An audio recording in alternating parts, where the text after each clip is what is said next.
Ministerio, palabras de vida eterna, ministrando fe y esperanza en el Señor Jesucristo.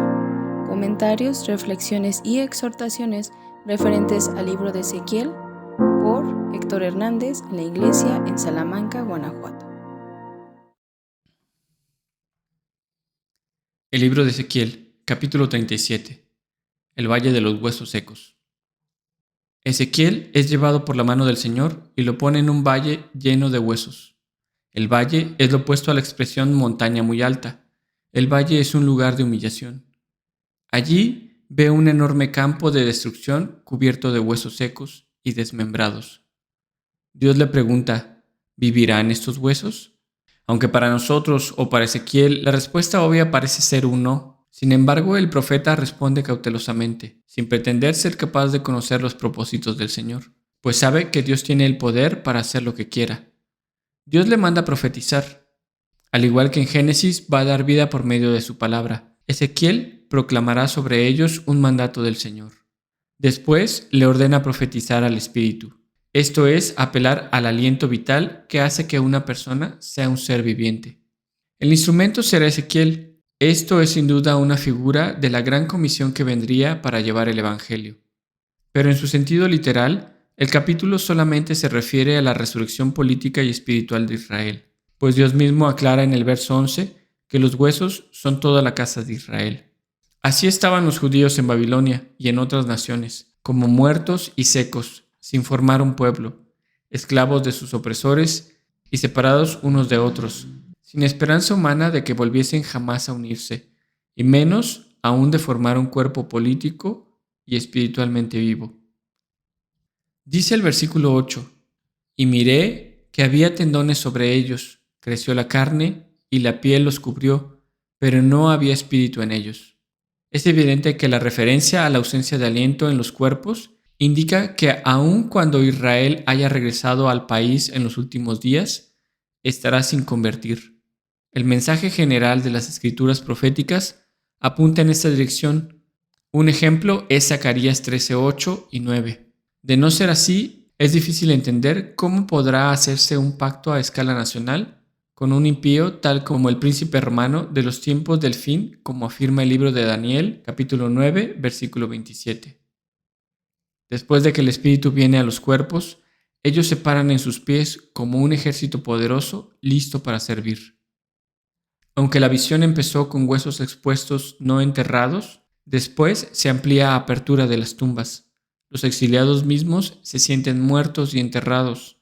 La visión confirma su impotencia, pero también los dirige a aquel que no solo tiene el poder de darles una nueva esperanza, y cuya voluntad es que vuelvan a vivir.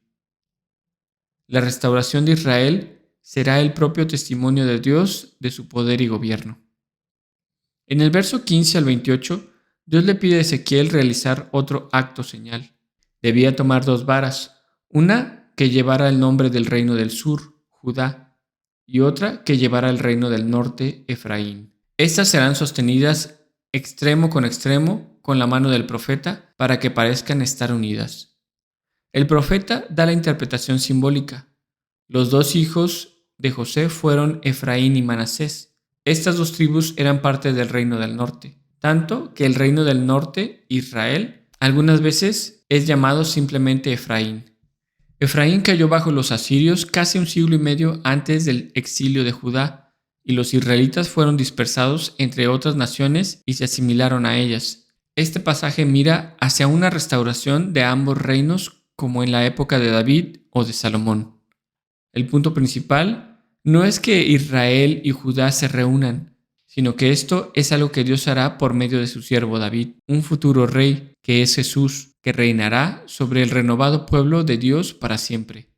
La iglesia, que está conformada de judíos, samaritanos y gentiles, están unidos como un solo pueblo, el Israel de Dios, bajo un solo rey, Jesús, para siempre, por medio del pacto eterno a través de la sangre de Cristo. Este es el cumplimiento de esta visión escatológica. También promete al pueblo renovado un nuevo santuario, en el que Dios volverá a habitar en medio de ellos. Este tema se retomará en los capítulos 40 al 48. Capítulo 38. Profecía contra Gog. Antes de la descripción del futuro templo y la tierra, Ezequiel primero describe el asalto y la derrota de sus enemigos, seguido de su eliminación. Gog, el príncipe de Magog, resume la constante oposición al reino y al pueblo de Dios a lo largo de la historia humana.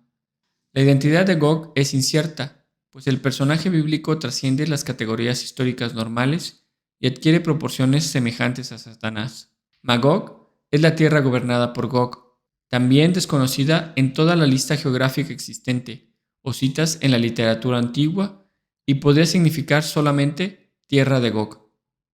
La identidad de Mesec y Tubal no está en duda. Desde los antiguos historiadores, como Heródoto y Josefo, así como de documentos asirios del siglo XII al 7 a.C., es sabido que se trata de tribus de Anatolia Central y Oriental, la Turquía moderna. Al escribir las amenazas a la existencia de Israel, la Biblia comúnmente se refiere a los enemigos viniendo del norte, que eran Asiria, Babilonia y Persia, pero durante y después del exilio babilónico, los enemigos del norte adquieren un tono simbólico apocalíptico. En su descripción del conflicto al final de los tiempos, Ezequiel menciona a las tribus al margen de los reinos del norte como una encarnación escatológica de sus enemigos. Se deben entender como referencias simbólicas de todos los poderes desplegados contra el pueblo de Dios. Se reúne un enemigo innumerable, como una nube de tormenta. Esto también se menciona en Apocalipsis, en el futuro conflicto entre el bien y el mal. Incluso este acto de rebelión cósmica está completamente bajo el control soberano de Dios. Él trae a estas naciones con ganchos en sus mandíbulas, como uno que dirige los pasos de un cocodrilo capturado. Gog concebirá un plan perverso.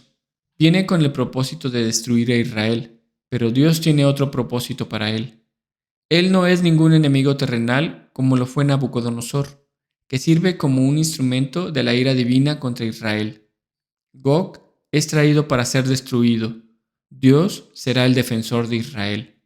Al final, el cuerpo de Gog quedará expuesto a las aves y las bestias del campo. Los israelitas recogerán las armas de los enemigos y tendrán suficiente leña para 7 años. Las hordas de los enemigos serán enterradas en las fronteras de Israel, de cerca del Mar Muerto. Este valle se llama Amón Gog. Después de 7 meses de trabajo, los sepultureros seguirán buscando cuerpos, por lo que la tierra requerirá limpieza al enterrar todos los cadáveres. Así como el Señor dio a conocer su santidad a través de los actos de juicio contra Israel, ahora la dará a conocer a través de la salvación para su pueblo. El profeta vuelve a escribir la gloriosa restauración del pueblo de Dios.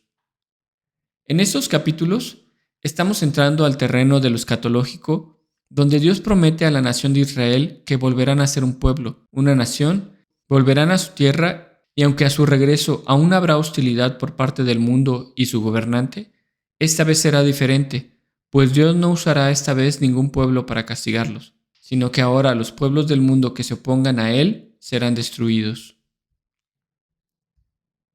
Hoy en día existe una idolatría por parte de muchos cristianos hacia la nación de Israel. Se apasionan y levantan grandes campañas de oración por Israel si acontece algún ataque, o por el contrario, hay quienes piensan que Dios ya terminó toda su relación con ellos y se alegran de que les pase mal, pues se lo merecen. Ambas posturas son resultado de la ignorancia en las Escrituras. Todas las promesas hacia el pueblo judío, hacia Israel, son irrevocables, pues aquel que las prometió no es hombre para arrepentirse. Pero al mismo tiempo, todas las promesas y la futura restauración de Israel están exclusivamente ligadas a Cristo Jesús. Él será el rey sobre el nuevo Israel. Él será quien les otorgue la vida y Él mismo los defenderá en los últimos días del ataque final de Satanás. No será todo el pueblo étnico de Israel el que creerá. Mismo Ezequiel dice que el remanente será una tercera parte.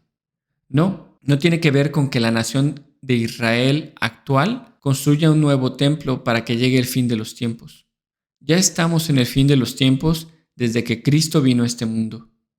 Si ya estamos viviendo el final de los tiempos y cada vez estamos más cerca de la segunda venida del Señor, cerca del juicio de las naciones, ¿qué estamos haciendo para su gloria? ¿Estás disfrutando de este mundo o estás negociando con los talentos que te fueron encargados?